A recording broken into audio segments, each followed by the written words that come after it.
हाय बच्चों, कैसे हो सब? बढ़िया एकदम। मेरा नाम है सौरभ और आपका फिर से स्वागत है हमारे चैनल पे स्काई हाई पे। ठीक है, तो आज हम अपना अगला वीडियो लेकर आ गए हैं कार्बेंड्स कंपाउंड के नेक्स्ट टॉपिक पे। लास्ट टॉपिक पे हम लास्ट लेक्चर में, लास्ट वीडियो में हमने डिस्कस करा था कि कोवलेंट कंपाउंड्स क्या होते हैं और थोड़ा मैंने इंट्रोडक्शन दिया था अबाउट कार्बन कि भैया कार्बन इंपॉर्टेंस क्यों रखता है नेचर में और कार्बन में ऐसी क्या खास बात है कि उसके लिए हमने अलग से चैप्टर बनाया। ठीक है, तो अगर आपने वो वीडियो नहीं देखी है तो डिस्क्रिप्शन में उसका लिंक डाल दूंगा। ठीक है, तो कहीं ना कहीं इस वीडियो को चेक करना और अच्छा वीडियो बना है। ठीक है, कोई भी उसमें अगर उस वीडियो में दिक्कत हो या इस वीडियो में कुछ भी दिक्कत हो तो आप कमेंट में आप कमेंट बॉक्स में कमेंट कर सकते हैं। ठीक है, तो फिर से मेरा नाम है सौरभ और आपका बहुत स्वागत है इसका है चैनल पे। आज हम पढ़ने वाले हैं बच्चों कहीं ना कहीं एलोट्रोप्स ऑफ कार्बन, जो आपने सुना होगा एलोट्रोप्स ऑफ कार्बन क्या होता है, और सैचुरेटेड एंड अनसैचुरेटेड हाइड्रोकार्बन के बारे में। ठीक है, हाइड्रोकार्बन क्या होते हैं सर, सब समझेंगे धीरे धीरे, सारी चीज समझ में आएगी। ठीक है, तो चलो बच्चों स्टार्ट करते हैं, आ जाओ। तो बच्चों बात क्या हुई, बात हमारी ये बैठी कि कल हमने पढ़ा, लास्ट वीडियो में हमने पढ़ा था कि हमारा कोवलेंट कंपाउंड्स क्या होते हैं। तो आपने पढ़ा कि कोवलेंट कंपाउंड्स बनते हैं, कब बनते हैं कोवलेंट कंपाउंड्स? कोवलेंट कंपाउंड्स तब बनते हैं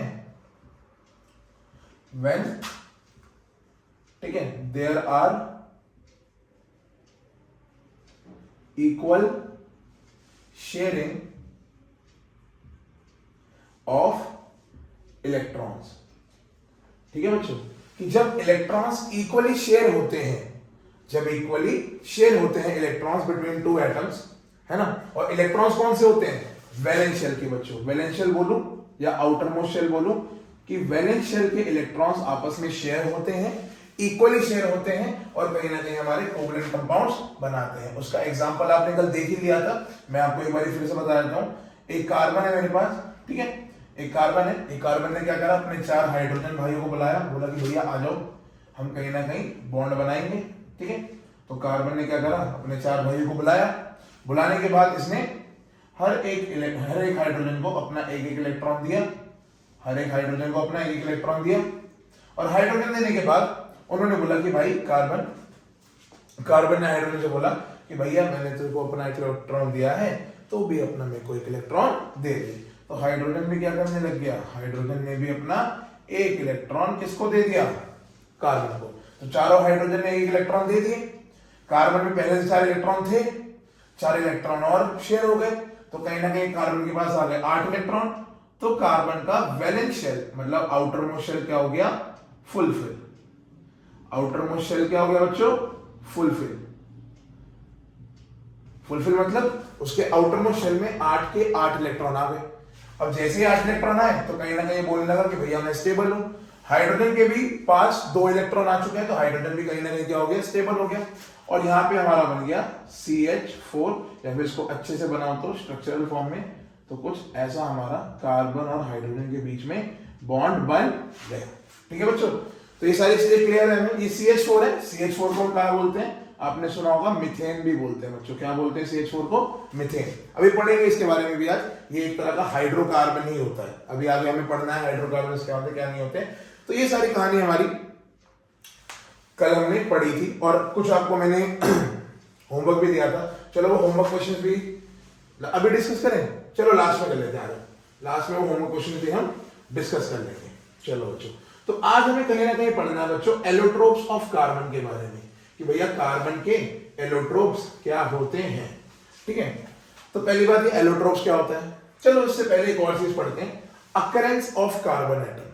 अकरेंस ऑफ कार्बन एटम लिखो बच्चों, अकरेंस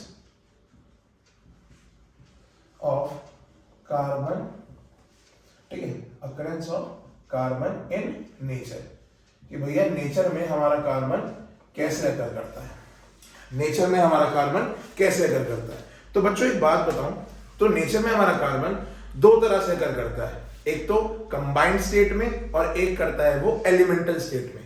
सर ये कंबाइंड स्टेट और एलिमेंटल स्टेट क्या होता है? कंबाइंड मतलब किसी के साथ कार्बन जुड़ा हुआ है, और एलिमेंटल मतलब कार्बन अलग से, कार्बन अलग से किसी से जुड़ा नहीं है, अकेला ही कोई एक कंपाउंड बना के बैठा हुआ है। ठीक है, तो 2 तरह से हमारा कार्बन एग्जिस्ट कर सकता है। पहला होता है एलिमेंटल स्टेट में, एलिमेंटल स्टेट में, और बच्चों दूसरा होता है हमारा कंबाइंड स्टेट में। कौन सी स्टेट में बच्चों?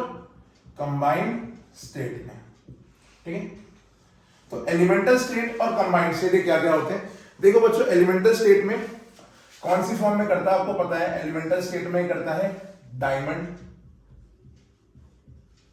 ठीक है, ग्रेफाइट, ठीक है, एंड आपने नाम सुना होगा तो बक मिंस्टर फुलरीज। ठीक है, स्पेलिंग थोड़ी देर हो जाएगी तो देख लेना। ठीक है, बक मिंस्टर फुलरीज। तो डायमंड, ग्रेफाइट एंड बक मिंस्टर फुलरीज ये क्या है? हमारे कार्बन के फॉर्म है। और कैसे फॉर्म है? Elemental form. मतलब अगर आप डायमंड को पकड़ोगे और उसके अंदर मॉलिक्यूलर लेवल पर घुस के देखोगे तो आपको सिर्फ और सिर्फ क्या मिलेगा? सिर्फ और सिर्फ क्या मिलेगा? कार्बन मिलेगा। कार्बन के अलावा और कोई भी एटम्स को आपको उसके अंदर आपको देखने के लिए नहीं मिलेगा। सिर्फ और सिर्फ क्या मिलेगा आपको? कार्बन मिलेगा। उसके अलावा आपको कुछ भी और चीज देखने के लिए नहीं मिलेगी। ठीक है, तो जो मेनली कार्बन एटम से बने होते हैं, या जो कार्बन एटम से मेनली कार्बन एटम, सिर्फ उसके अंदर कार्बन एटम ही हो। ठीक है, ऐसे लिख सकते हैं, which are mainly made up of carbon atoms, कि जो मेनली कार्बन एटम से मिलके बने होते हैं उन्हीं को हम क्या बोलते हैं बच्चों? एलिमेंटल स्टेट में बोलते हैं। ठीक है, अब कंबाइंड स्टेट क्या होता है सर? अब भैया कंबाइंड स्टेट तो हम जानते ही हैं। क्या जानते हैं? कि देखो, कंबाइंड स्टेट मतलब कार्बन जो होता है कार्बन डाइऑक्साइड में प्रेजेंट है, कार्बन डाइऑक्साइड में भी प्रेजेंट है। हाँ जी सर, कार्बन डाइऑक्साइड में देखो कार्बन है, ऐसा नहीं है, कार्बन डाइऑक्साइड में कार्बन है। ठीक है, तो देखो कार्बन यहाँ पे किसके साथ जुड़ा हुआ है? ऑक्सीजन के साथ। तो कहीं ना कहीं कार्बन ऑक्सीजन के साथ कंबाइन हो रखा है, नहीं हो रखा है? हो रखा है। तो ये कंबाइंड स्टेट ही हमें बताता है कि ये कौन सी स्टेट बता रहा है? ये हमें बता रहा है कि कार्बन जो है एक कंबाइंड स्टेट में प्रेजेंट है नेचर के अंदर।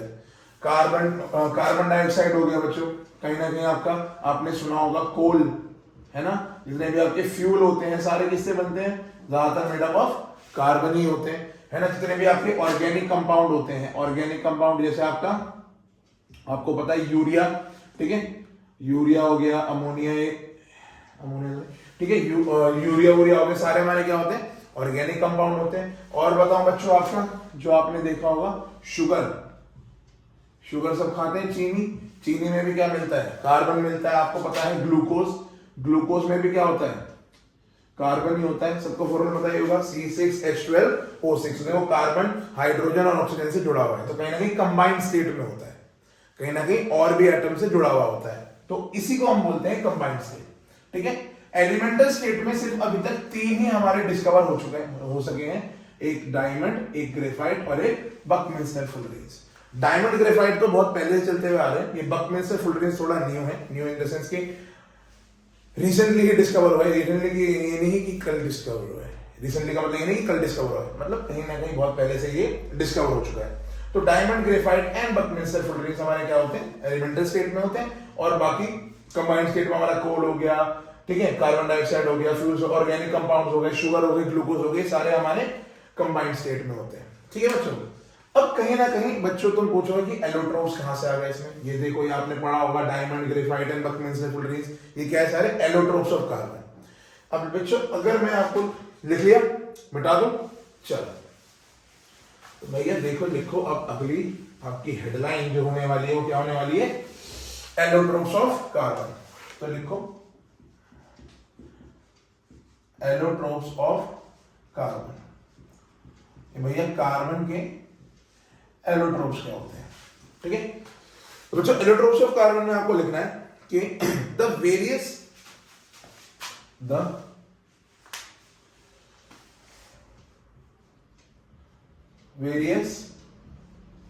फिजिकल फॉर्म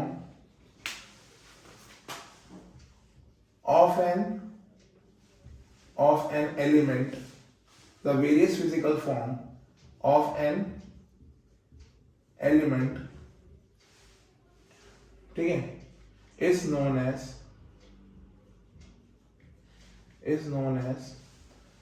allotrope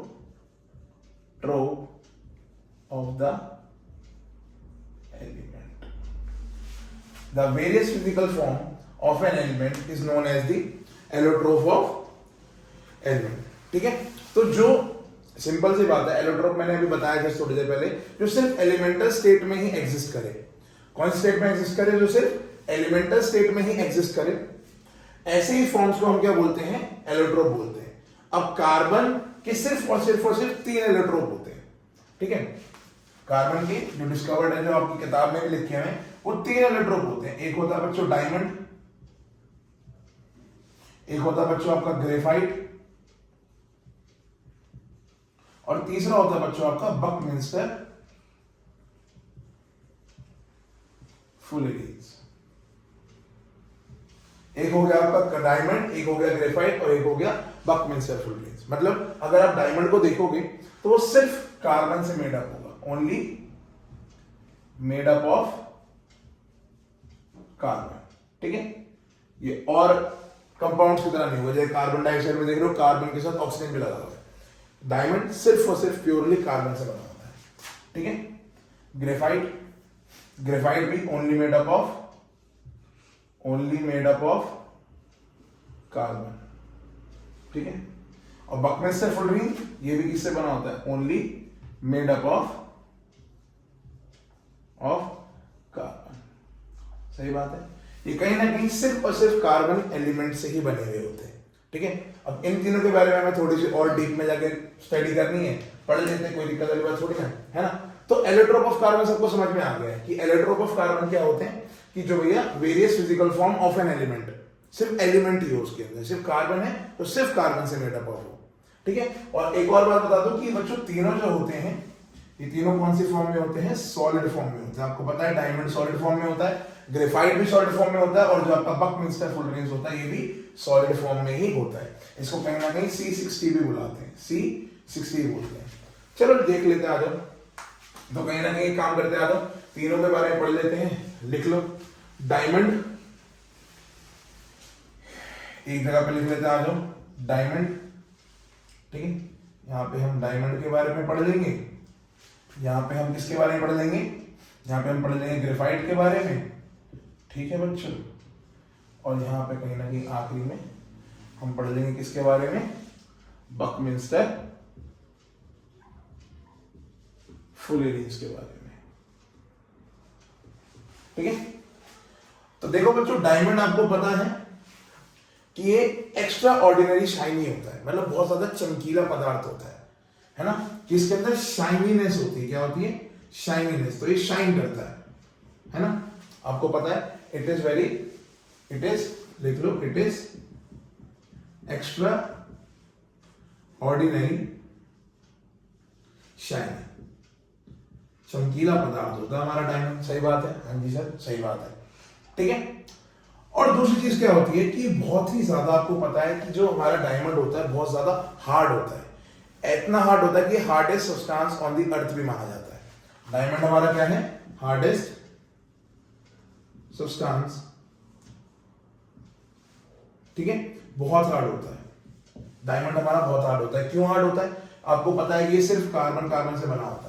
ठीक है, अभी चलो उसके बारे में बताता हूं कि ये हार्ड क्यों होता है। ठीक है, तीसरी चीज आ जाओ।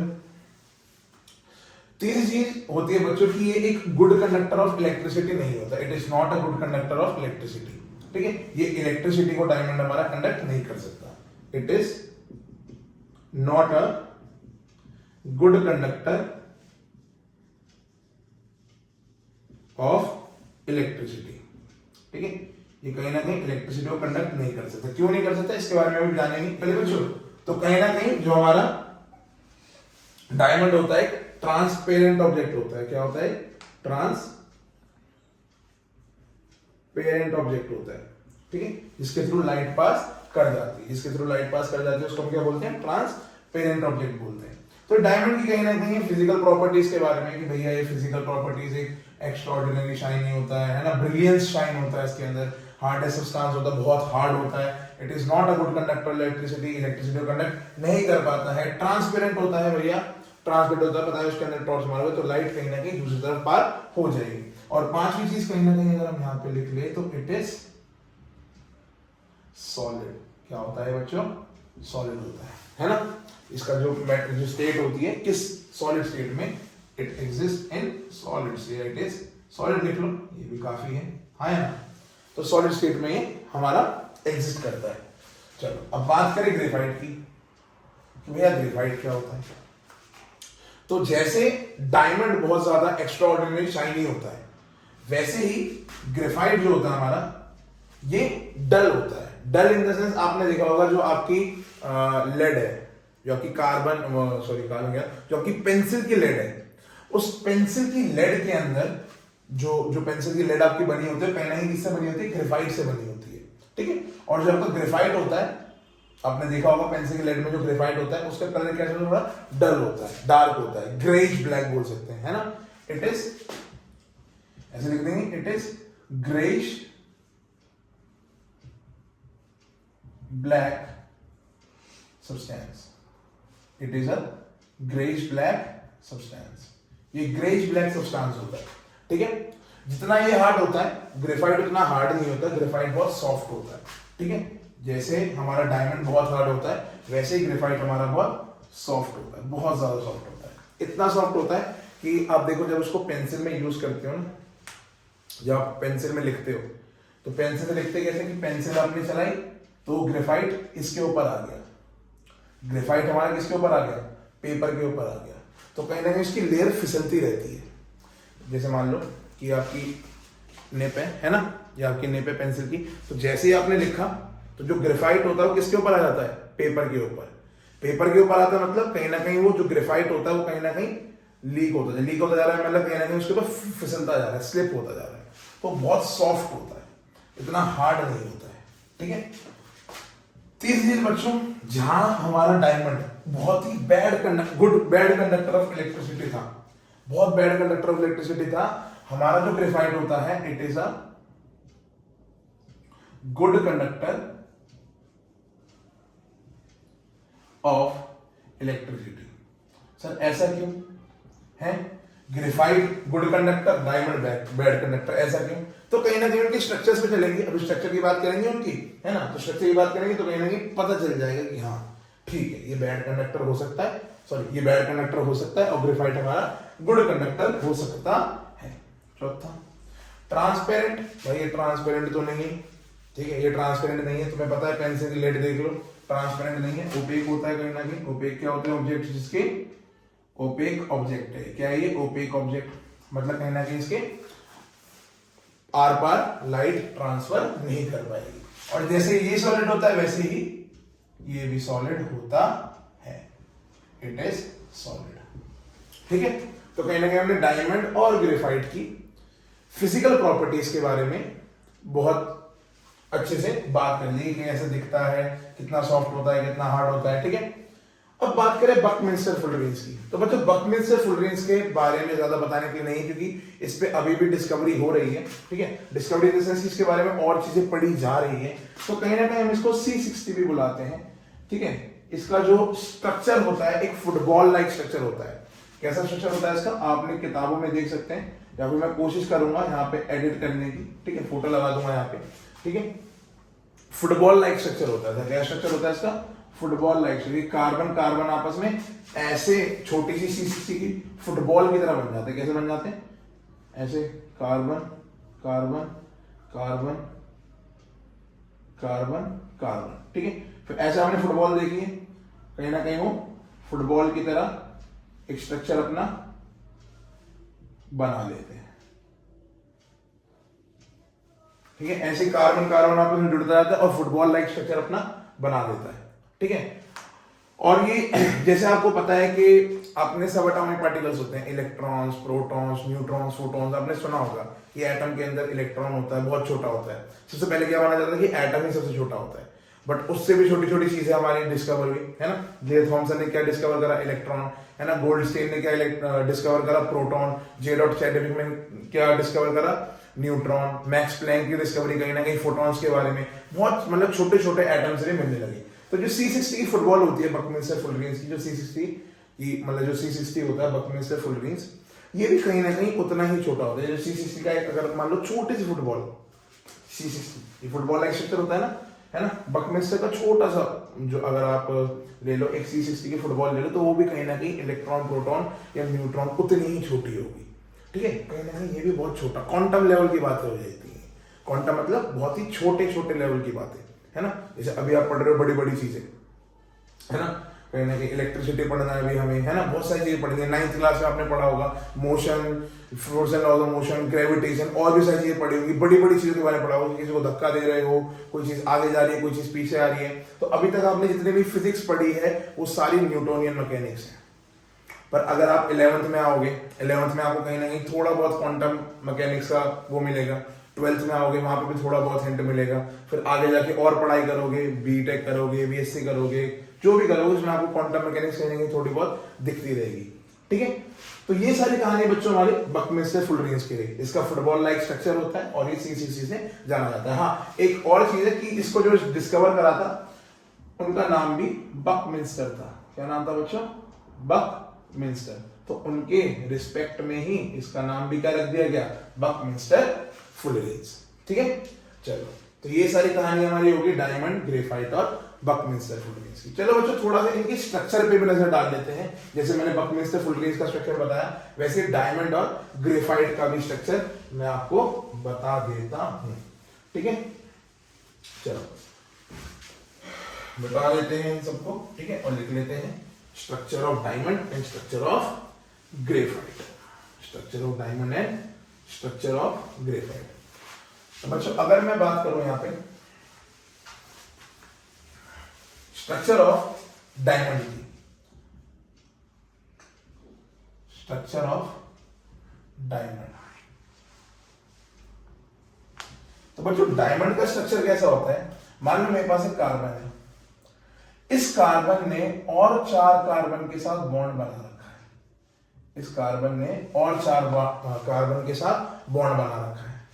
सेम कहानी, इस कार्बन ने भी और 4 कार्बन के साथ बॉन्ड बना रखा होगा, ठीक है।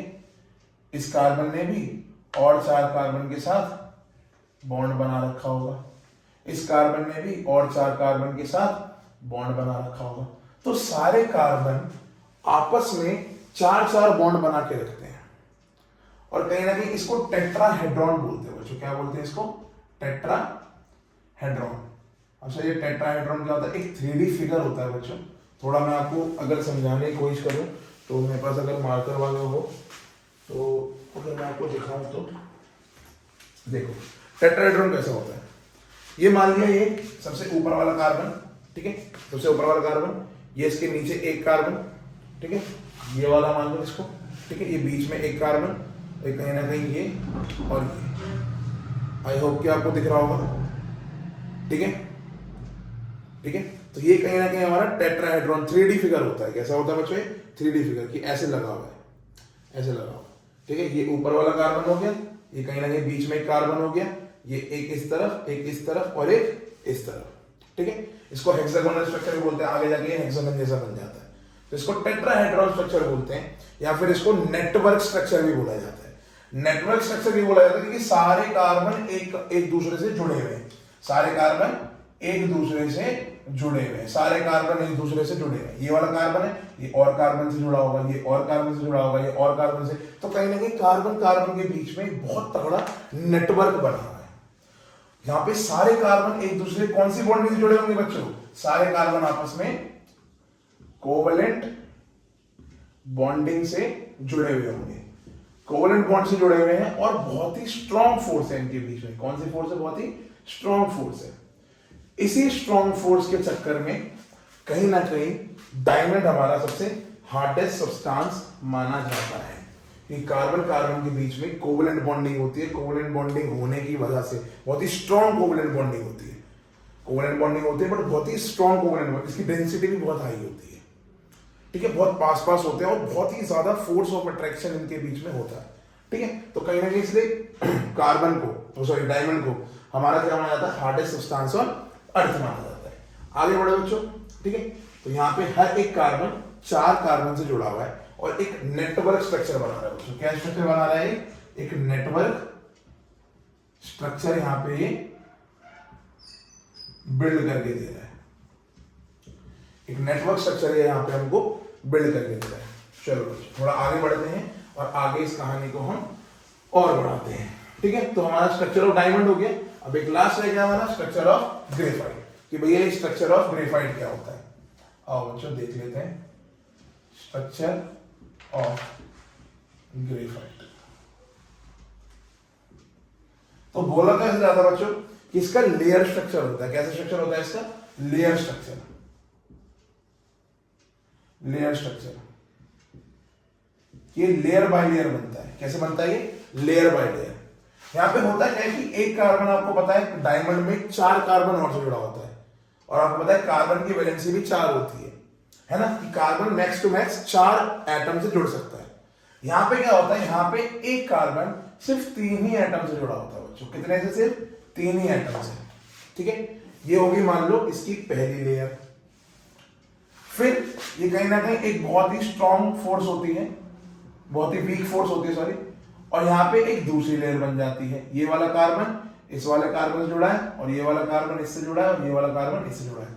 तो कहीं ना कहीं आप देखो एक कार्बन 3 कार्बन से जुड़ा है, ये वाला कार्बन भी आगे जाके 3 कार्बन से जुड़ेगा, ये वाला कार्बन भी आगे जाके 3 कार्बन से जुड़ेगा। तो ये कहीं ना कहीं सारी एक लेयर, दूसरी लेयर, इसके नीचे भी कहीं ना कहीं एक और लेयर बन जाती है, 3 लेयर बन जाती है। ठीक है, बहुत सारी लेयर बन जाती है। ये पहली लेयर होगी, क्या होगी? ये फर्स्ट लेयर। क्या होगी? ये फर्स्ट लेयर। ये हो गई हमारी सेकेंड लेयर। ठीक है, ठीक है, ऐसे करते करते नीचे और भी लेयर्स बन जाती है। तो कहीं ना कहीं एक पहली लेयर हो गई, इसके बाद दूसरी लेयर आ गई, इसके बाद तीसरी लेयर आ गई, फिर ऐसे करते करते चौथी, पांचवी, छठी। यहाँ पे देखो कहीं ना कहीं यहाँ पे जो फोर्स ऑफ अट्रैक्शन है वो इतनी ज्यादा नहीं है, क्योंकि एक तो कार्बन सिर्फ 3 बॉन्ड बना रहा है, बना 4 सकता है बट बना 3 रहा है। तो मतलब कहीं ना कहीं इसके पास आउटर मोस्ट शेल में आपको पता है 4 इलेक्ट्रॉन होते हैं, सिर्फ 3 से ये बॉन्ड बनवा रहा है, इससे, इससे और इससे। सही बात है, पर एक इलेक्ट्रॉन इसका क्या रहेगा? फ्री रहेगा। सही बात है, कार्बन के आउटर मोस्ट शेल में 4 इलेक्ट्रॉन होते हैं, 4 में से 3 से तो बॉन्ड बनवा लिए इसने, 3 से तो इसने बॉन्ड बना लिए, चौथा इलेक्ट्रॉन ये रह गया। अभी चौथा इलेक्ट्रॉन करेगा क्या? कुछ समझ आ रहा है? ये चौथा इलेक्ट्रॉन करेगा क्या? मैंने बताया था कि ग्रेफाइट जो होता है वो एक बहुत गुड कंडक्टर ऑफ इलेक्ट्रिसिटी होता है, और इलेक्ट्रिसिटी कंडक्ट किसकी वजह से होती है? Due to free electrons. Due to free electrons. तो देखो बच्चों यहाँ पे क्या हुआ, यहाँ पे क्या हुआ, यहाँ पे इस कार्बन ने एक इलेक्ट्रॉन छोड़ दिया था, और उसी एक इलेक्ट्रॉन की वजह से क्या हुआ, हमारे फ्री इलेक्ट्रॉन्स हैं, और फ्री इलेक्ट्रॉन्स की वजह से इलेक्ट्रिसिटी जनरेट हुई। अब अगर आप वहां पे देखते हैं डायमंड के केस में, तो डायमंड के केस में फ्री इलेक्ट्रिसिटी जनरेट हो ही नहीं पा रही थी। क्यों? क्योंकि भैया वहां पे कार्बन के बाद 4 इलेक्ट्रॉन होते हैं, और चारों ने एक एक करके बॉन्ड सबके साथ बना रखा था। ठीक है, तो ये कहानी होगी हमारे स्ट्रक्चर ऑफ डायमंड की। अच्छा यहाँ पे देखो, अगर मैंने जैसे आपको बताया था कि लेयर बाय लेयर इसकी छूटती भी रहती है। देखो ये अगर आपने पेपर पे आपने पहली लेयर उतार दी तो दूसरी लेयर आएगी, फिर दूसरी लेयर भी उतरेगी, फिर तीसरी लेयर भी उतरेगी, फिर लेयर बाय लेयर उतरती रहती है, तभी हम इसको पेंसिल्स में यूज करते हैं। ठीक है, इनके बहुत यूजेस होते हैं, है ना। अगर मैं आपको फ्रीक्वेंट जैसे वर्बली बताऊं तो डायमंड के बहुत यूज होते हैं। डायमंड बहुत हार्ड होता है, तो किसी हार्ड सब्सटेंस को काटने के लिए हमारे डायमंड का यूज होता है। ठीक है, आपको पता है कि आंख में कैटरैक्ट हो जाता है, मोतियाबिंद आपने सुना होगा, बीमारी होती है ना, कैटरैक्ट हो जाता है, जहां पे ब्लर हो जाती है, हमारा विजन ब्लर हो जाता है, तो उसको भी ठीक करने के लिए हमारा डायमंड यूज होता है। तीसरा मैं आपको बताऊं तो कहीं ना कहीं ज्वेलरी में भी हमारा डायमंड यूज होता है। ज्वेलरी आपने पता है, ज्वेलरी पहनते हैं ना, कानों में और हारों में, हर जगह हमारा क्या डायमंड यूज होता है। और ग्रेफाइट का मैं आपको बताऊं, ग्रेफाइट का आपको सबसे अच्छा एग्जांपल तो पता ही है क्या, कि भैया ये पेंसिल्स में यूज होता है ना। ग्रेफाइट हमारा किस में यूज होता है? पेंसिल में हम ग्रेफाइट को यूज करते हैं। ठीक है, चलो ठीक है बच्चों, तो इतनी कहानी हमें एलोट्रोप्स के बारे में समझ में आ गई। अगर कोई भी दिक्कत हो एलोट्रोप से रिलेटेड तो आप कमेंट बॉक्स में कमेंट कर दो, मैं उसका जवाब पक्का आपको दूंगा। तो यहाँ पे हम एलोट्रोप्स की कहानी खत्म करते हैं। ठीक है, और आगे अपने अगले टॉपिक्स पे बढ़ते हैं। अच्छा ठीक है बच्चों, तो अभी हमने एलोट्रोप्स के बारे में पढ़ लिया है कि एलोट्रोप्स हमारे क्या होते हैं। अच्छा हाँ, तो मैं तुम्हें एक और बात बताने वाला था। मान लो मेरे पास कोई कंपाउंड है X, ठीक है, कोई भी कंपाउंड है X, और मुझे टेस्ट करना है, मुझे नहीं पता, जैसे मेरे को कोई भी एक अननोन कंपाउंड गिवन कर दिया, कोई भी एक अननोन कंपाउंड थैले में डाल के दे दिया और बोला कि भैया बताओ इस कंपाउंड के अंदर, जो थैले के अंदर जो मैं डाल के दिया है, उसके अंदर कार्बन है या कार्बन नहीं है। आपको बताना है कार्बन उसके अंदर एग्जिस्ट करता है कंपाउंड के अंदर या नहीं करता है। तो क्या करना पड़ेगा आपको? कुछ नहीं करना है, सिंपल लॉजिक लगाना है। लॉजिक क्या लगाना है बताओ, करना क्या है, वो आपको जो भी कंपाउंड दे रखा है, मिक्सचर से दे रखा है, तो उस मिक्सचर को आपको क्या करना है, ऑक्सीजन की प्रेजेंस में बंद कर दो। क्या कर दो? ऑक्सीजन की प्रेजेंस में बंद कर दो। और बंद करने के बाद उसमें कुछ गैस निकलेगी और उस गैस के साथ क्या करना है, उस गैस को आप डाल दो लाइम वाटर में। बच्चों लाइम वाटर पता है ना क्या होता है? लाइम वाटर नींबू पानी टाइप्स आपका, CaOH होल ट्वाइस, ठीक है। लाइम वाटर में डाल दिया और लाइम वाटर में डालने के बाद आपको लाइम वाटर का कलर नोटिस करना है। क्या नोटिस करना है? उसका कलर, ठीक है, कलर नोटिस करना है। पहले तो उसका कलर क्या होता है? कलरलेस होता है। फिर जैसे ही आपने उसमें वो गैस को पास करवाया, तो वो गैस पास कराते ही वो लाइम वाटर हमारा किस में कन्वर्ट हो जाएगा? Milky. Lime water turns milky. जो हमारा लाइम वाटर है उसका कलर कैसा हो जाएगा बच्चों? उसका कलर हो जाएगा मिल्की, ठीक है। तो lime water will be, the colour of lime water will convert to milky colour, ठीक है। तो ऐसे पता कर सकते हैं, अगर मिल्की कलर में हो गया तो समझ जाओ कार्बन है, अगर मिल्की कलर नहीं हुआ तो समझ जाओ कार्बन नहीं है। करना क्या है? कार्बन लो, मतलब वो कंपाउंड लो, कंपाउंड को जलाओ, जलाने के बाद वो जो गैस निकलेगी उस गैस को आपको कहां डालना है? लाइम वाटर में। फिर लाइम वाटर का कलर देखना है, अगर कलर मिल्की हो गया तो समझ जाओ बल्ले बल्ले भाई हमारा कार्बन आ गया, और नहीं आया तो समझ जाओ कि कार्बन नहीं आया। बहुत बढ़िया।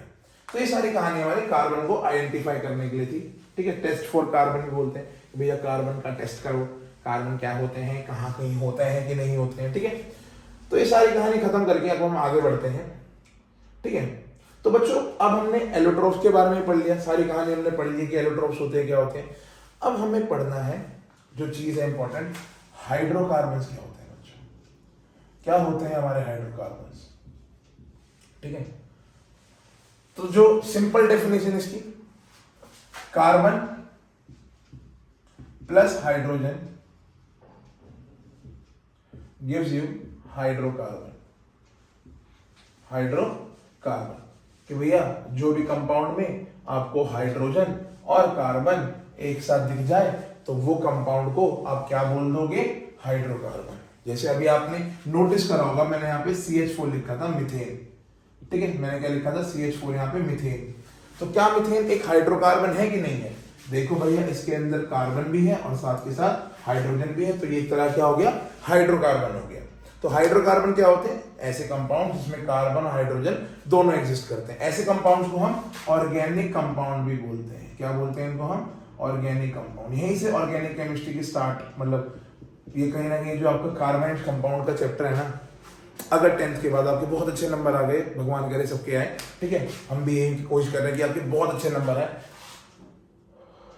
तो ये जो आपका चैप्टर है कार्बनेट कंपाउंड, ये कहीं ना कहीं एक बहुत ही ज्यादा, मैं आपको बताऊंगा, एक तरह से नींव है ऑर्गेनिक केमिस्ट्री की दुनिया में। एक बहुत स्टार्टिंग है, इनिशिएशन है into the organic chemistry. 11th में जाओगे केमिस्ट्री लोगे, फिजिक्स लोगे, है ना, फिर मैथ्स वाले मैथ्स लेंगे, बायो वाले बायो लेंगे, और जो बहुत ही अच्छा पढ़ते हैं वो बायो मैथ्स दोनों साथ में ले लेंगे और जिंदगी खराब कर लेंगे। नहीं, मजाक कर रहा हूं, ठीक है।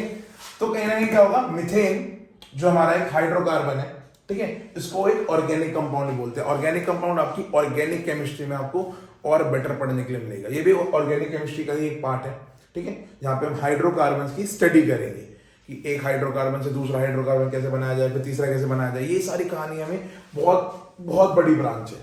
जो ऑर्गेनिक केमिस्ट्री है ना, वो केमिस्ट्री की बहुत बड़ी ब्रांच है, ठीक है। पढ़ोगे तो समझ में आएगी, ठीक है।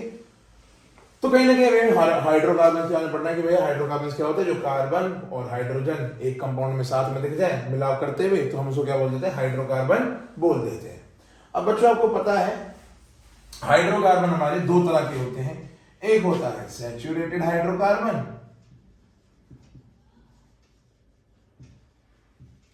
और दूसरा होता है हमारा अनसैचुरेटेड हाइड्रोकार्बन, ठीक है। तो कहीं ना कहीं सैचुरेटेड हाइड्रोकार्बन क्या होता है? बट जो सैचुरेटेड हाइड्रोकार्बन्स वो हाइड्रोकार्बन्स होते हैं जिनके बीच में कार्बन कार्बन के बीच में सिर्फ सिंगल बॉन्ड हो। आपको मैंने बताया था कि बॉन्ड जो होता है वो सिंगल भी हो सकता है अगर दो इलेक्ट्रॉन शेयर हो रहे हो, जैसे कार्बन और हाइड्रोजन के बीच में कितने इलेक्ट्रॉन शेयर होते थे, दो इलेक्ट्रॉन शेयर होते थे, तो एक बॉन्ड बना। एक और एग्जांपल मेरे ख्याल से मैंने कार्बन डाइऑक्साइड का लिया था, तो कार्बन और ऑक्सीजन के बीच में 4 इलेक्ट्रॉन शेयर होते थे, मतलब 2 ये कर रहा था 2 ये कर रहा था, तो यहाँ पे कितने बॉन्ड बने बच्चों, डबल बॉन्ड, मतलब एक साथ 2 बॉन्ड बन रहे हैं, यहाँ पे एक साथ एक ही बॉन्ड बन रहा है। और एक और एग्जांपल लेके देखो मैं आपको, तो नाइट्रोजन का, तो बच्चों नाइट्रोजन में क्या होता है कि 3 इलेक्ट्रॉन आपस में शेयर होते हैं, एक तरफ से 3 एक तरफ से 3, तो टोटल 6 इलेक्ट्रॉन। जब 6 इलेक्ट्रॉन यहाँ पे शेयर हो रहे हैं तो यहाँ पे देखो कितने बॉन्ड बन रहे हैं आपके, 3 बॉन्ड बन रहे हैं, ठीक है। कितने बॉन्ड बन रहे हैं यहाँ पे, 3 बॉन्ड। तो इस 3 बॉन्ड वाले को हम बोलते हैं ट्रिपल बॉन्ड, 3 बॉन्ड वाले को बोलते हैं ट्रिपल बॉन्ड, 2 बॉन्ड वालों को बोलते हैं डबल बॉन्ड, ठीक है, और 1 बॉन्ड वालों को बच्चे बोलते हैं हम सिंगल बॉन्ड, ठीक है। तो सैचुरेटेड हाइड्रोकार्बन्स क्या होते हैं, सैचुरेटेड हाइड्रोकार्बन्स वो हाइड्रोकार्बन्स होते हैं, those hydrocarbons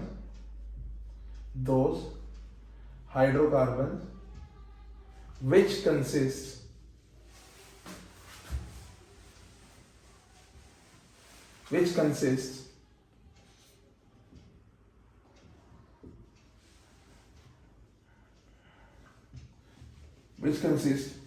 single bond between 2 carbon atoms, ठीक है। तो कहीं ना कहीं सैचुरेटेड हाइड्रोकार्बन्स वो हाइड्रोकार्बन्स होते हैं जिनके बीच में सिर्फ और सिर्फ कौन सा बॉन्ड हो बच्चों, सिंगल बॉन्ड। कौन सा बॉन्ड हो, सिंगल बॉन्ड। सिंगल बॉन्ड वाले हाइड्रोकार्बन्स को हम क्या बोल देते हैं, सैचुरेटेड हाइड्रोकार्बन्स। उनका अलग से भी नाम होता है, ठीक है। Those hydrocarbons which consist single bond between two carbons, या ना, between those hydrocarbons which consist single bond between 2 carbons atoms are known as saturated hydrocarbon। जैसे कार्बन और कार्बन के बीच में सिर्फ एक सिंगल बॉन्ड हो, इनके बीच में डबल बॉन्ड भी हो सकता है बच्चों, और इनके बीच में ट्रिपल बॉन्ड भी हो सकता है, बट सिर्फ सिंगल बॉन्ड वालों को ही हम क्या बोलते हैं, सैचुरेटेड हाइड्रोकार्बन। कि कार्बन और कार्बन के बीच में सिर्फ सिंगल बॉन्ड होना चाहिए, तभी हम उसको क्या बोलेंगे, सैचुरेटेड हाइड्रोकार्बन बोलेंगे। डबल और ट्रिपल को भी हम बोलेंगे, आपको पता ही है। इसके बाद अनसैचुरेटेड आने वाला है, तो उसको कहीं ना कहीं अनसैचुरेटेड बोलते हैं, पर कहीं ना कहीं अभी हम सैचुरेटेड के बारे में पढ़ते हैं कि सैचुरेटेड हाइड्रोकार्बन क्या होता है। लो ढक्कन भी गिर गया, बहुत बढ़िया, ठीक है। तो सैचुरेटेड हाइड्रोकार्बन क्या होता है हमारा, जब कार्बन कार्बन के बीच में सिंगल बॉन्ड हो। क्या हो, कार्बन कार्बन के बीच में सिंगल बॉन्ड हो, बहुत बढ़िया, सिंगल बॉन्ड होना चाहिए, ठीक है भाई। अब ऐसे ही सिंगल बॉन्ड वाले हाइड्रोकार्बन्स का हमने नाम रखा, क्या नाम रखा उनका हमने, एल्केन्स। क्या नाम रखा बच्चों हमने, एल्केन, ठीक है। एल्केन्स क्या होते हैं, वही जिनके बीच में सिंगल बॉन्ड होता है, ठीक है। सैचुरेटेड हाइड्रोकार्बन बोल सकते हो, या फिर उसको एक स्पेसिफिक नाम दे दिया है, क्या, एल्केन्स। एल्केन्स क्या है हमारे, जिन कार्बन के बीच में सिंगल बॉन्ड आपको दिख जाए वो सारे हमारे क्या होते हैं, एल्केन्स होते हैं, ठीक है। तो यहां पे कौन है हमारा एल्केन, जिनके बॉन्ड में सिर्फ और सिर्फ सिंगल बॉन्ड हो। क्या हो, सिंगल बॉन्ड। आओ थोड़ा एग्जांपल लेकर देखते हैं। जैसे आपने देखा था बच्चों कि कार्बन और हाइड्रोजन के बीच में कितने बॉन्ड बन रहे हैं, 4 बॉन्ड बन रहे हैं, बट 2 एटम्स के बीच में देखो कितना बॉन्ड बन रहा है, एक। यहां पे भी 2 एटम के बीच में एक, यहां पे भी 2 एटम के बीच में एक, और यहां पे भी 2 एटम के बीच में एक। सिंगल बॉन्ड बन रहा है बिटवीन 2 एटम्स। तो सबके बीच में कौन सा बॉन्ड हो गया, सिंगल बॉन्ड। और यही सिंगल बॉन्ड वालों को हम क्या बोलते हैं, एल्केन। देखो कहीं ना कहीं इसके नाम में भी आपको एल्केन जैसी झलक आएगी। इसका नाम होता है मिथेन। बच्चों क्या नाम होता है इसका, मिथेन। देखो एन मिथेन है ना, एल्केन है, मिथेन एक एल्केन है, तभी उसके नाम में भी एन की झलक आई। उसके नाम में भी एन सुनाई पड़ा, क्यों, क्योंकि भैया एल्केन है, कौन, मिथेन। और एल्केन्स कौन होते हैं, जिनके बीच में सिर्फ और सिर्फ सिंगल बॉन्ड होता है। सिंगल बॉन्ड वालों को हम क्या बोलते हैं, एल्केन्स बोलते हैं, ठीक है। पहचानने का तरीका आओ और देख लेते हैं, और देख लेते हैं, ठीक है। ये तो हमारा हो गया एल्केन, ठीक है। सिंगल बॉन्ड होता है, सिंगल बॉन्ड होता है सबके बीच में। ठीक है। अगर आपको कोई एक एल्केन बनाना है, ठीक है, यहां पे हमारा क्या है, कार्बन, ठीक है, यहां पे हमारा क्या है, कार्बन, और कार्बन के बीच में कौन सा बॉन्ड होना चाहिए, सिर्फ और सिर्फ और सिर्फ सिंगल बॉन्ड होना चाहिए। अब ऐसे ही कार्बन कार्बन बहुत सारे कार्बन लग सकते हैं, एक कार्बन से दूसरा कार्बन जोड़ दो, फिर इसके बाद एक और कार्बन जोड़ दो, इसके बाद एक और कार्बन जोड़ दो, इसके बाद एक और कार्बन जोड़ दो, इसके बाद एक और कार्बन जोड़ दो, ऐसे कार्बन से कार्बन जुड़ते रहेंगे। अब कहां तक जुड़ेंगे, इन्फिनिटी तक, हाँ है ना। तो अब कहां तक सबके, देखो हर हाइड्रोकार्बन का ना अपना नाम होता है। आईयूपीएसी नॉमेनक्लेचर हम भी वो भी पढ़ेंगे कि हर हाइड्रोकार्बन का नाम कैसे दिया जाए, how to give naming of each hydro, मतलब सबका तो नहीं बता पाएंगे बट कहीं ना कहीं रूल्स बता देंगे जिससे आप हर हाइड्रोकार्बन का, हर का तो नहीं मतलब बेसिक आप हाइड्रोकार्बन के नाम देने सीख जाएंगे। जैसे देखो मैंने CH4 को एकदम से बोल दिया कि भैया ये मीथेन है, मुझे कैसे पता चला कि ये मीथेन है, ये कहीं ना कहीं हम पढ़ेंगे, जो हम पढ़ेंगे आईयूपीएसी नॉमेनक्लेचर। मेरे ख्याल से अगला या उससे अगला टॉपिक हम आईयूपीएसी नॉमेनक्लेचर पे ही बनाएंगे, मेरे ख्याल नेक्स्ट लेक्चर हमारा आईयूपीएसी नॉमेनक्लेचर पे ही होगा। तो कैसे पता चला मेरे को ये मीथेन है, सब्र रखो, सब सीखेंगे, ठीक है। तो देखो मीथेन के अंदर आपको कितने कार्बन दिख रहे हैं बच्चों, एक कार्बन। तो कभी भी अगर आपको एक कार्बन दिख जाए, एक कार्बन दिख जाए किसी भी हाइड्रोकार्बन में, सिर्फ एक कार्बन दिख जाए, हाइड्रोकार्बन होना चाहिए, हाइड्रोकार्बन मतलब हाइड्रोजन भी होना चाहिए, साथ के साथ उसके कार्बन भी होना चाहिए, तो उसको हम बोलते हैं मेथ। क्या बोलते हैं, मेथ। क्या बोलते हैं, मेथ। दो कार्बन हो तो बोलते हैं एथ, ठीक है।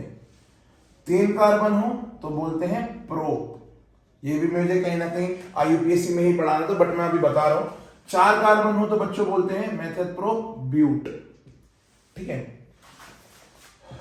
पांच कार्बन हो तो बच्चों में क्या बोलूंगा, पेंट। ऐसे ही 6 कार्बन पे बोलूंगा हेक्स, ऐसे ही 7 कार्बन पे बोलूंगा हेप्ट, ऐसे ही 8वें कार्बन पे बोलूंगा ऑक्ट, 9 कार्बन होंगे तो नॉन, और 10 कार्बन होंगे तो डेक, है ना। Meth, eth, prop, but, pent, hex, hept, oct, non, dec. अब 11 वाले क्या बोलेंगे, अब यूनिडेक हो जाएगा, डूडेक हो जाएगा, ट्राइडेक हो जाएगा, ऐसे ही चलता रहेगा। बट जहां कहीं ना कहीं मेन हमें पढ़ने हैं, ये कहीं ना कहीं सिर्फ और सिर्फ 10 कार्बन तक ही पढ़ने कि एक चेन बना दी है, चेन में मैक्स टू मैक्स कितने लगा दिए मैंने, 10 कार्बन लगा दिए हैं। अब बताओ इसका नाम क्या होगा, ठीक है। चलो देखते हैं यहाँ पे एल्केन्स के बारे में पढ़ने हैं ना, तो एल्केन के बारे में जानना पड़ेगा, ठीक है। अच्छा तो पहला क्या था, मीथेन। दूसरा देखो, एक कार्बन ये रहा, एक कार्बन ये रहा, इन दोनों कार्बन कार्बन के बीच में कौन सा बॉन्ड है बच्चों, सिंगल बॉन्ड है। सिंगल बॉन्ड है तो कौन सी कैटेगरी में आएगा, एल्केन्स की कैटेगरी में आएगा। हाँ जी सर, तो यहां पे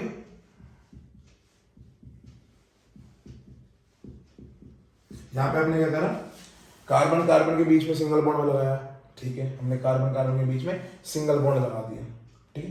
कार्बन कार्बन के बीच में सिंगल बॉन्ड लगाने के बाद अब देखो कार्बन और कार्बन के बीच में एक बॉन्ड तो बन गया, बट कार्बन बॉन्ड कितने बनाता है, कार्बन 4 बॉन्ड बनाता है। ये मैं कल से बताता आ रहा हूँ, नेक्स्ट प्रीवियस वीडियो से बताता आ रहा हूँ कि भैया कार्बन हमेशा 4 बॉन्ड बनाता है। तो यहाँ पे देखो कार्बन ने एक बॉन्ड तो बना रखा था दूसरे कार्बन से, बाकी 3 बॉन्ड किससे बनाएगा, बाकी 3 बॉन्ड बना देगा हाइड्रोजन से। क्यों, क्योंकि भैया ये तो हाइड्रोकार्बन है, क्योंकि ये हाइड्रोकार्बन है, कार्बन के साथ हाइड्रोजन का होना भी तो जरूरी है ना, तभी तो हाइड्रोकार्बन बनेगा, नहीं तो हाइड्रोकार्बन क्यों बनेगा, है ना।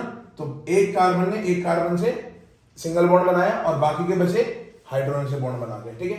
अब बात करें इसका नाम क्या होगा, इसका नाम देखो बच्चों, कितने हमारे पास कार्बन है, यहाँ पे 2 कार्बन है, 2 कार्बन के लिए क्या यूज करते हैं, एथ, और ये क्या है, एक एल्केन है, तो इसका नाम हो जाएगा बच्चों इथेन। क्या हो जाएगा, इथेन, ठीक है। वैसे ही मैं यहां पे क्या करूं, 3 कार्बन बना दूं, 1 2 3, एक स्ट्रेट लाइन में, स्ट्रेट चेन में 3 कार्बन बना दूं, और हर एक कार्बन के साथ कितने हाइड्रोजन जोड़ूंगा, जब तक उसके 4 बॉन्ड नहीं बन जाते। जोड़ दो, जोड़ दो, जोड़ दो, जोड़ दो, सही है। 3 कार्बन, 3 कार्बन दिख रहे हैं। अब 3 कार्बन के लिए क्या यूज करते थे हम, मेथ, एथ, 3 कार्बन के लिए प्रोप, और एल्केन है क्योंकि देखो सब कार्बन कार्बन के बीच में सिंगल बॉन्ड है, तो इसका नाम क्या हो जाएगा, प्रोपेन। बच्चों क्या हो जाएगा इसका नाम, प्रोपेन, ठीक है। इसका नाम हो गया प्रोपेन, ठीक है। इथेन, मीथेन, प्रोपेन, फिर ऐसे बढ़ता जाएगा आगे, propane, butane, pentane, hexane, heptane, octane, nonane, decane, ऐसे आप 10 कार्बन एटम तक अपना एल्केन्स बना सकते हो।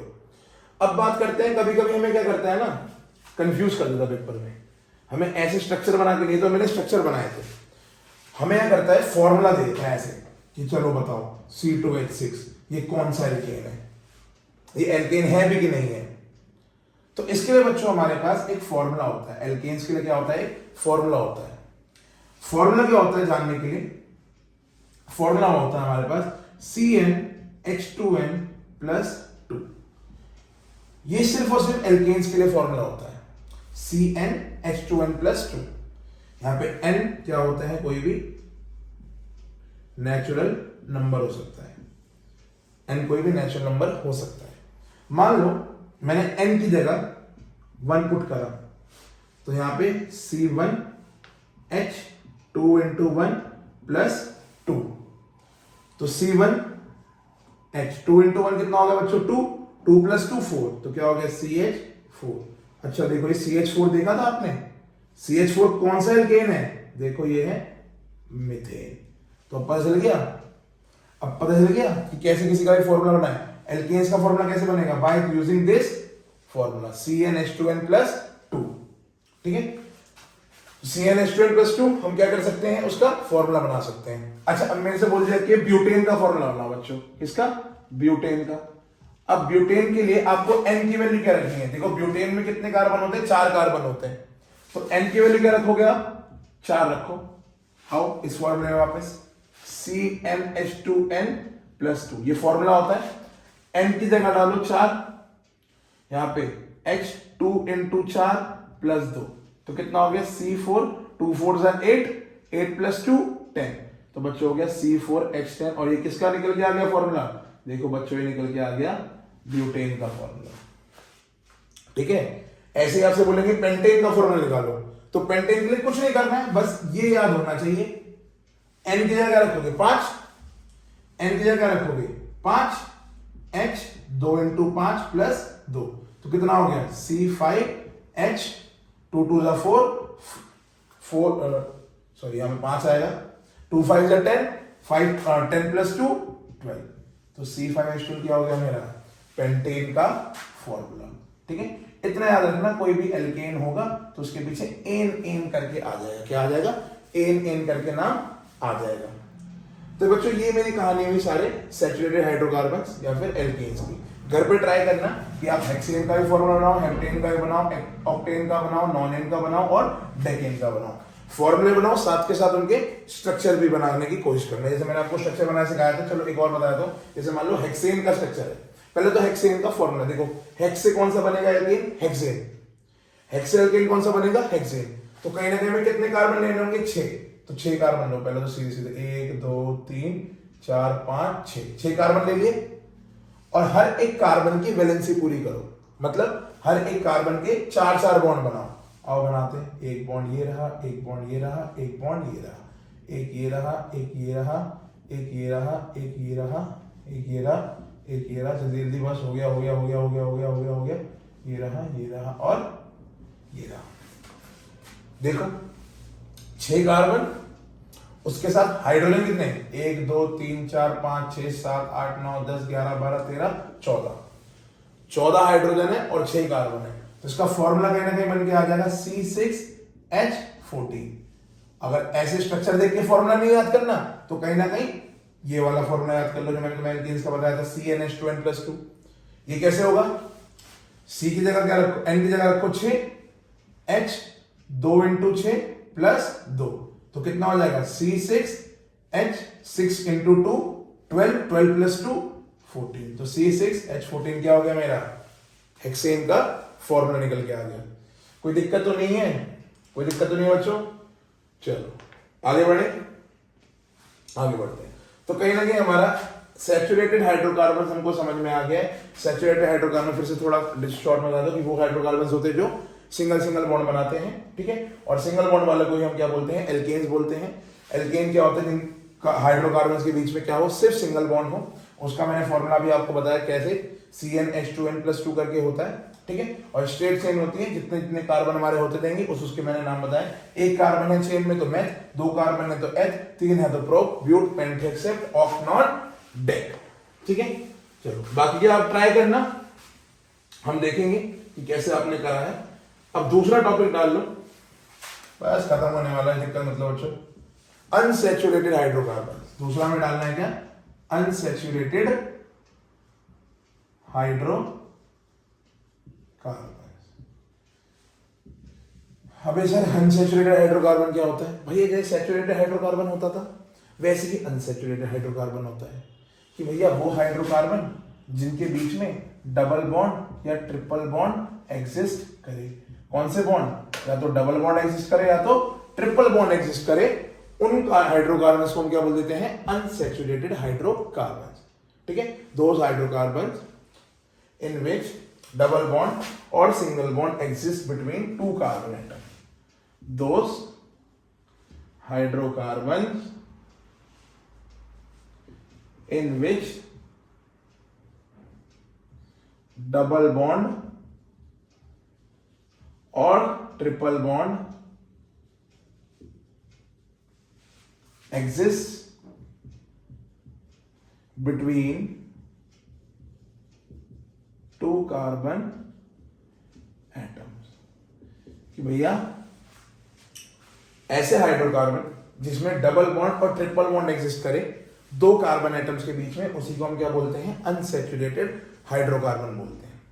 अब यहां पे देखो अनसैचुरेटेड हाइड्रोकार्बन हमारे डबल बॉन्ड वाले भी हो सकते हैं और साथ के साथ हमारे ट्रिपल बॉन्ड वाले भी हो सकते हैं। जैसे एल्केन का रहा था वैसे ही ये भी है, इनके भी अलग अलग से नाम है।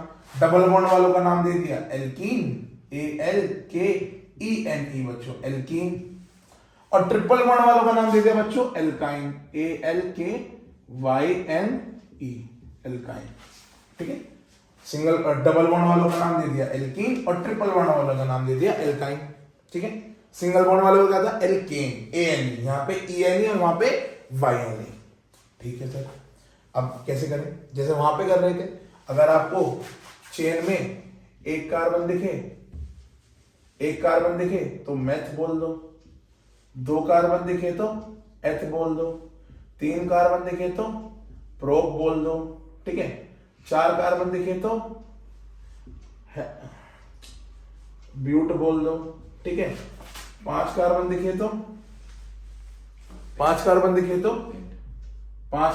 तो पेंट बोल दो, छह कार्बन दिखे तो हेक्स बोल दो, सात कार्बन दिखे तो हेप्ट बोल दो, आठ कार्बन दिखे तो ऑक्ट बोल दो, नौ कार्बन दिखे तो नॉन, और 10वें कार्बन पे बच्चों क्या बोल दो आप? DEC, डेक, ठीक है।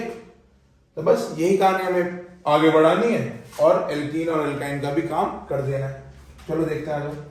तो बच्चों एल्कीन बनाने के लिए मान लो मेरे पास एक ही कार्बन है, अभी एक कार्बन है, सिर्फ एक कार्बन है,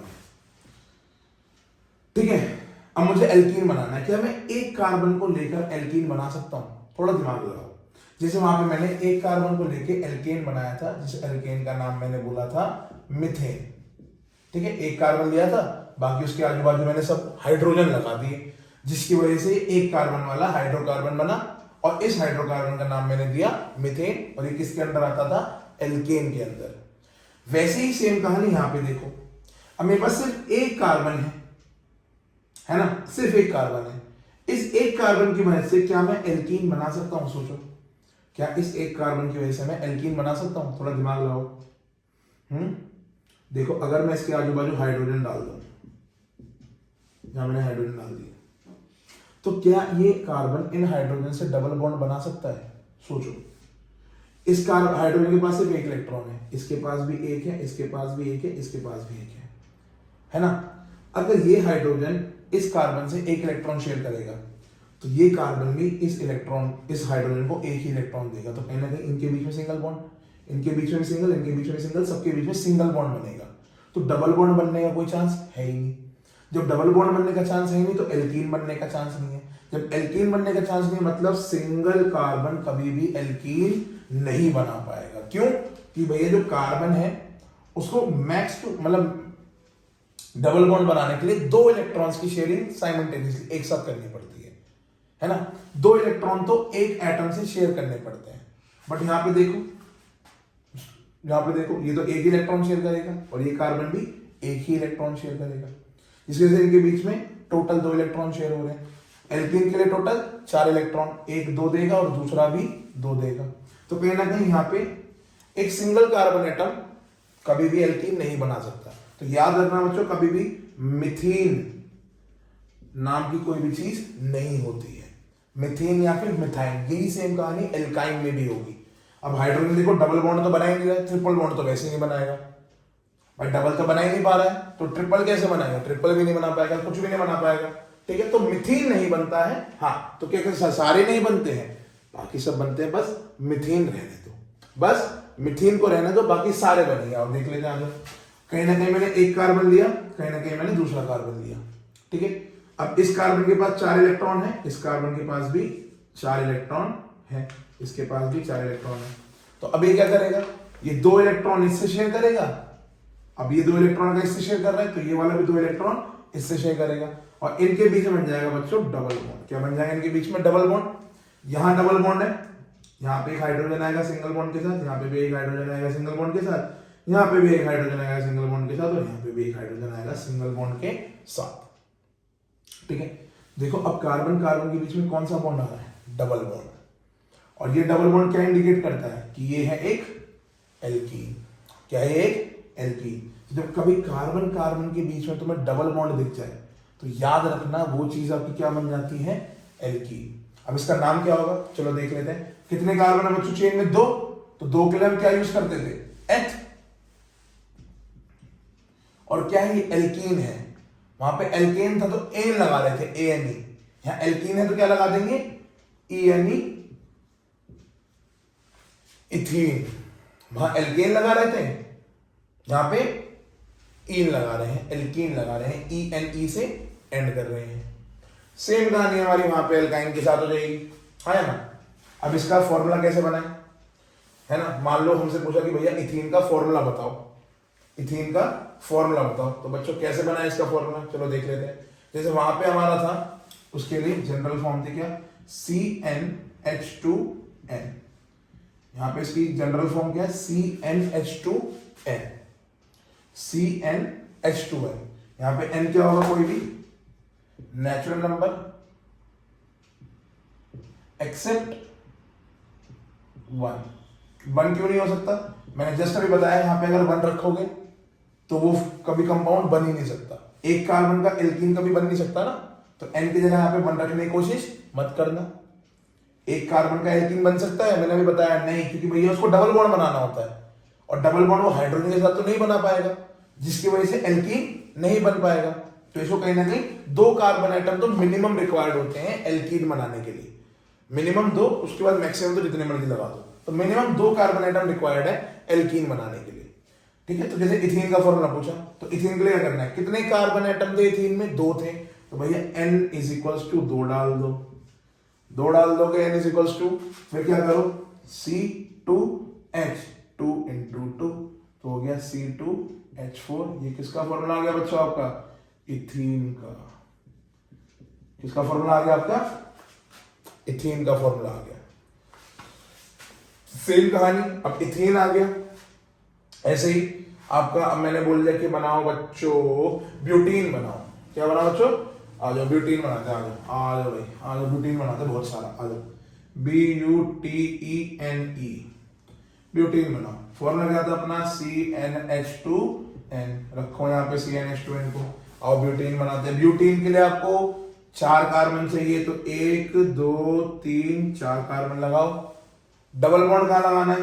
या तो यहां लगा लो, या तो यहां लगा लो, एंड वाले कार्बन पे लगाना।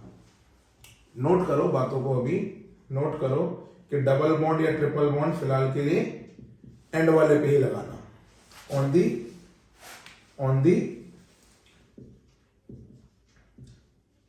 एंड कार्बन एटम्स, है ना।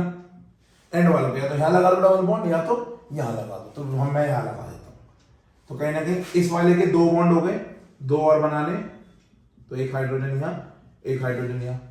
इस वाले कार्बन में देखो कितने बॉन्ड हो रखे हैं, एक इसके साथ हो रखा है, दो इसके साथ हो रखे हैं, तो टोटल 3 हो रखे हैं। तो कितने हाइड्रोजन से अटैच होगा ये, सिर्फ एक हाइड्रोजन से अटैच होगा, सही बात है। अच्छा ये वाला कार्बन देखो कितने और कितने बॉन्ड बना रखे हैं, इसने 2 बॉन्ड बना रखे हैं, कितने और बनाएगा, 2 और बनाएगा। भैया कार्बन कहीं ना कहीं 4 बॉन्ड बनाता है, ये 1 बॉन्ड और बना देगा, 3 बॉन्ड, ठीक है। तो कहीं ना कहीं क्या हो गया, स्ट्रक्चर ऑफ ब्यूटीन। अब इसका फॉर्मूला बनाना है, फॉर्मूले के लिए क्या करेंगे यहाँ पे हम, या तो यहीं से देख लो कितने कार्बन है, 1 2 3 4 4 कार्बन है, तो C4। हाइड्रोजन कितने हैं, 1 2 3 4 5 6 7 8 हाइड्रोजन है, तो बच्चों C4H8। तो ये किसका फॉर्मूला होगा हमारा, ब्यूटीन का, ठीक है। और फॉर्मूले वाइज करना है तो भैया C4H 2 × 4, तो C4H8 क्या हो गया मेरा, इसका ब्यूटेन का फॉर्मूला। इससे भी निकाल गया, स्ट्रक्चर देख के निकाल लो। तो बच्चों आपको कहीं ना कहीं स्ट्रक्चर बनाना आना चाहिए और साथ के साथ उसका फॉर्मूला भी लिखना आना चाहिए। अगर दोनों चीज आ गई तो समझ जाओ आधा काम तो वैसे ही निपट गया दुनिया का, आधा काम तो वैसे ही खत्म हो गया, ठीक है। आ जाओ एल्काइन पे आ जाओ यार, एल्काइन बच्चों, तो एल्काइंस हमारा हो गया, एल्कीन्स हो गया, एल्काइंस पे चलते हैं। तो भाई सिंपल सी बात है, एल्काइंस क्या होते हैं, एल्काइन वो हाइड्रोकार्बन होते हैं जिनमें कार्बन कार्बन के बीच में कौन सा बॉन्ड होगा, ट्रिपल बॉन्ड होगा। सिंगल बॉन्ड नहीं हो सकता क्योंकि एल्केन्स में होता है, डबल बॉन्ड नहीं हो सकता क्योंकि एल्कीन्स में होता है, ट्रिपल बॉन्ड होगा क्योंकि वो एल्काइंस में होता है, ठीक है। तो क्या एक कार्बन वाला एल्काइन बन सकता है, नहीं सर, क्यों, कि भैया देखो एक कार्बन वाला तो एल्कीन भी नहीं बन रहा था, क्यों, कि भैया एक कार्बन में सिर्फ एक ही कार्बन होगा और उसके आजू बाजू क्या होगी, हाइड्रोजन, हाँ है ना। और हाइड्रोजन एक बारी में सिंगल बॉन्ड ही बनाता है, ना डबल बना पाएगा ना ट्रिपल बना पाएगा। तो कहीं ना कहीं इनके बीच में सिंगल बॉन्ड होता है, तो ये सिंगल कार्बन वाला हमारा मिथाइन नाम की भी कोई चीज नहीं बनेगी। तो आओ, तो सबसे पहले चीज क्या बन सकती है, इथाइन बन सकती है। देखो इथाइन बनाएंगे, 2 कार्बन लो, ट्रिपल बॉन्ड डालो। इस कार्बन के कितने बॉन्ड बना रखे हैं, 1 2 3 3 बॉन्ड बना रखे हैं, एक हाइड्रोजन और जुड़ेगा, इसके साथ भी एक हाइड्रोजन और जुड़ेगा और क्या बन जाएगा ये आपका, देखो 2 कार्बन है तो H, और एल्काइन है तो बच्चों यहां लिखेंगे YNE आइन। जैसे वहां पे आखिरी का ANE एन लिख रहे थे तो एल्केन बना, ENE लिखा तो एल्कीन बना, YNE आइन लिखा तो एल्काइन बना, ठीक है। अब मान लो इसका फॉर्मूला बनाना है तो फॉर्मूला 2 तरह से बना सकते हैं, तो स्ट्रक्चर देख के बना लो। कितने कार्बन है बच्चों, 2, तो C2। हाइड्रोजन कितने हैं, 2, तो H2। या तो इसकी भी वही होती है जनरल फॉर्म, जैसे इसकी थी CnH2n, एल्केन की थी CnH2n+2, एल्काइन की हो गई CnH2n-2। क्या होगी बच्चों, CnH2n-2।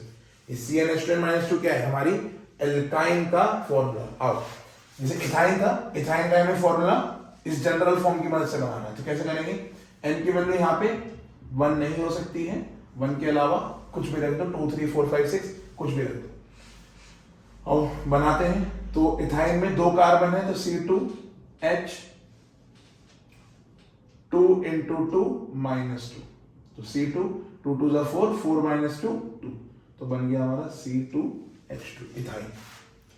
तो ऐसे इथाइन बन गया। ऐसे ही हमारा मैंने बोला चलो आज बच्चों पेंटाइन बनाते हैं। तो पेंटाइन के लिए क्या करोगे, पेंटाइन के लिए पहले तो 5 कार्बन बनाओ, 1 2 3 4 5, क्योंकि पेंट में हमारे 5 कार्बन होते हैं। 5 कार्बन मतलब पेंट, ठीक, 5 कार्बन मतलब पेंट है ना।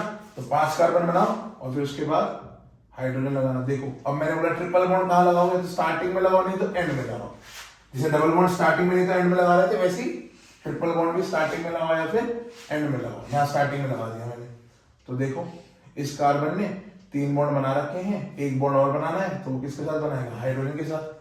ये कार्बन देखो 3 बॉन्ड बना रखे हैं और 1 बॉन्ड इस कार्बन से बना रखा है, तो इसने कितने बॉन्ड बना लिए, 4 बॉन्ड।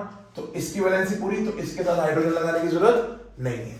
इस कार्बन को देखो 2 हाइड्रोजन के साथ और जुड़ेगा, इसको देखो ये भी 2 हाइड्रोजन के साथ जुड़ जाएगा, और इसको देखो ये कितने 3 हाइड्रोजन के साथ और जुड़ जाएगा, और क्या बन जाएगा 1 2 3 4 C4H। हाइड्रोजन देखो 1 2 3 4 5 6 7 8 C4H8।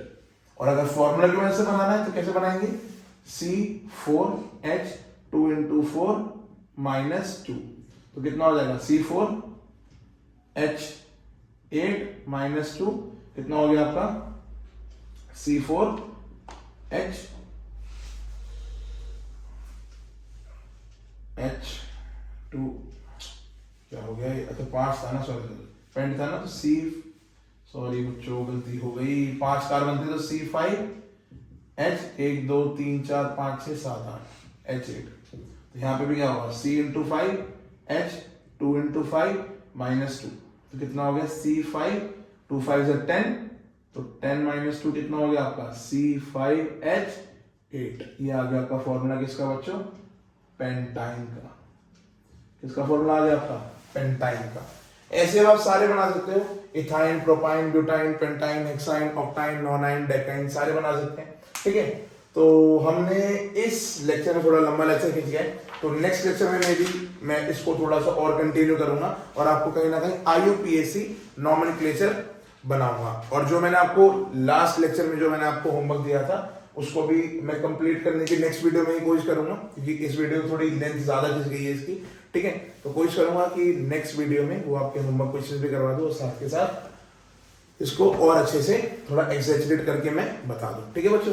तो अगर आपको कोई भी डाउट हो, कोई भी दिक्कत हो, तो मेरे को कमेंट बॉक्स में कमेंट करके बताना, ठीक है। और बाकी पढ़ते रहो बढ़िया से, है ना। चलो अच्छे से रहो, बाय बाय बच्चों, गुड नाइट।